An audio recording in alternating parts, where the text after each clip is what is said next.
G'day guys, my name's Nick and this is Nicktrition. Did you know Google just bought Fitbit for $2.1 billion? $1 billion. Well, in today's video, I'm going to talk to you about what that means for Fitbit users and how that's going to affect the landscape of wearable technology in the future.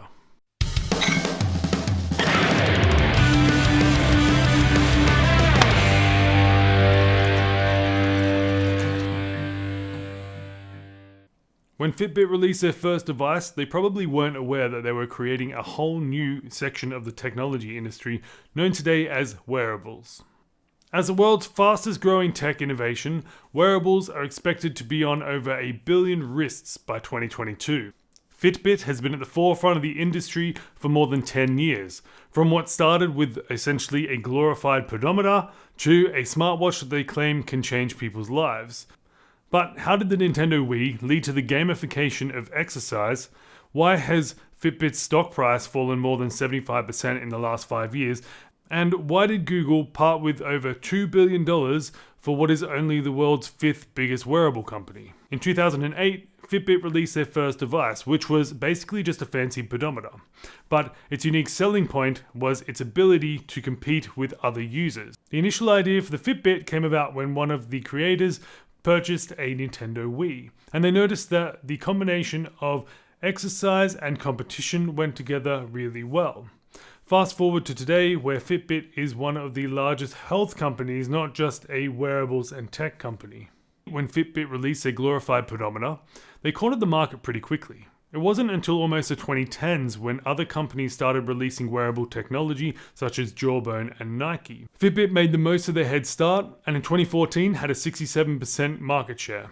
In 2015 the company was valued at over $10 billion, but in 2016, only a year later, they were only valued at $2 billion. That's a slashing of over 75%. And this is likely due to the company's inability to capitalize on the smartwatch market and probably something to do with Apple releasing the smartwatch. Fitbit's value has pretty much held steady since then, as they had some really good infrastructure behind their products and were able to eventually capitalize on the smartwatch market. In November 2019, Google's parent company Alphabet Inc. announced they would be purchasing Fitbit for $2.1 billion. It's been over a year, but Google has finally announced that they've completed the acquisition of Fitbit.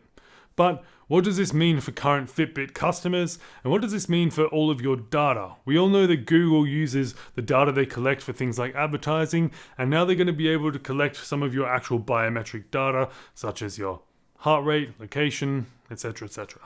If you like this style of video, please let me know in the comments. And if you like my videos in general, please consider subscribing. When you look at the top 5 wearables companies, you may notice that only one of these companies has a singular focus on health, and that is Fitbit. So despite being the 5th biggest wearables company, they're still the biggest health-focused wearables company. Because of this, Fitbit have huge partnerships with companies like Adobe, Adidas, Domino's, and they really do focus on health by partnering with health insurance companies, and they've even made a diabetes-specific device which they've launched in America. The second attractive element for Google is Fitbit's data. Now, Fitbit has millions of users across the globe, and each of those users has signed up for Fitbit using a certain amount of data. There's also been some data collected by their devices. And what happens to that data now that Google owns Fitbit? This is actually one of the biggest concerns from those opposing the acquisition, and Google has reached an agreement with the governing bodies that for at least the next 10 years, with an option to extend for a further 10 years, that Google cannot mix the Fitbit data with their Google data. Google does have other health acquisitions, and there's no word yet as to whether Calico or Verily are able to share the data with Fitbit, but I would say this is all leading towards Google Fit. Now, Google Fit is Google's fitness app, and it is available on all Android devices, including their wearable devices. However, Google, as you know from the top 5 list, is not a big player in wearables. Until now. You see, I would imagine Google would use Fitbit similarly to how Apple used Beats by Dre when Beats by Dre was bought by Apple.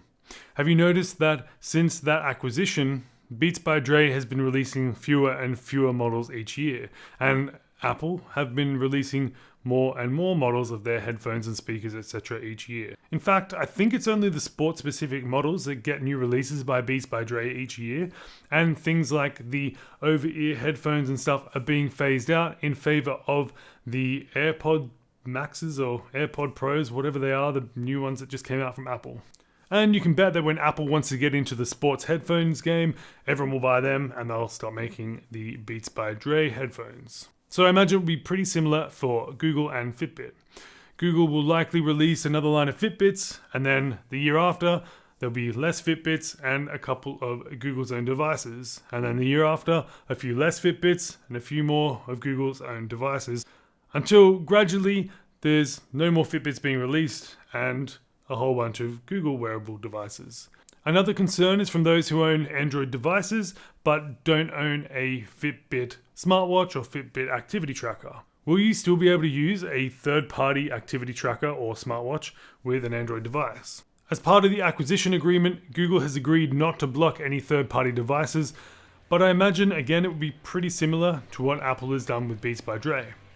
If you've ever used Beats by Dre with an Apple device, you open them or turn them on and they connect immediately. But if you use Beats by Dre with an Android device or another operating system, you'll probably find that you have to connect them like any other headphones. If you've enjoyed this video or found it interesting, please consider subscribing. All in all, I think Google's acquisition of Fitbit is probably a positive move for wearable technology. In fact, Google's been teasing the release of a Pixel smartwatch for a long time, and this will probably be the catalyst that really pushes Google into the wearable technology market. Now, in the same way that Apple seems to be dominating not just wearable technology, but the technology space in general, I think this could be one of the key pillars for Google to start doing the same. If you can have a Google Watch, a Google Phone, a Google Home Assistant, you're probably going to find that you buy more and more Google products, just the same way that people have a Apple TV, an iPad, an iPhone, and they buy more and more Apple products. Now, while this will probably lead to less competition in these markets, there will be still small companies who think of new ideas, grow them, and then probably get bought by Google or Apple, or start a whole new line of tech, much like Fitbit did in the beginning. If you made it this far in the video, I want to say a massive thank you. If you liked the video, please give it a thumbs up. If you like me, please consider subscribing. Until next time, I've been Nick, this has been Nicktrition, and I'll see you in the next video.